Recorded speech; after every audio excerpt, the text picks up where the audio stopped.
Miratimi I raportit për Shqipërinë nga Parlamenti Evropian për Ministrin e Jashtëm Ferit Hoxha është një konfirmim I punës që po bëhet, pavarësisht se përpara ka shumë sfida. Vërteton edhe një herë rrugën e drejtë në të cilën jemi, progresin e padiskutueshëm, shkallën e bërjes dhe realizimit dhe jetësimit të reformave dhe nevojën për të bërë më shumë dhe më mirë.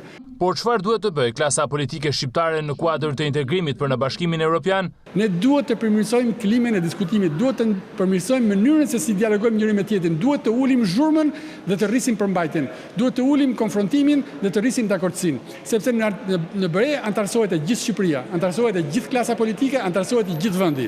Prandaj dhe impenjimi ynë duhet të jetë dhe kontributi I gjithë secilit duhet të jetë për të bërë më të mirën, për të ndërtuar dhe jo për të zhbërë. Përpara studentëve të Universitetit Luiz Gurakuqi në Shkodër ku mori pjesë në një takim, ministri tha se procesi screening nxori në pas se Shqipëria ishte më e gatshme për antarësimin se sa e kishin menduar edhe ata vetë.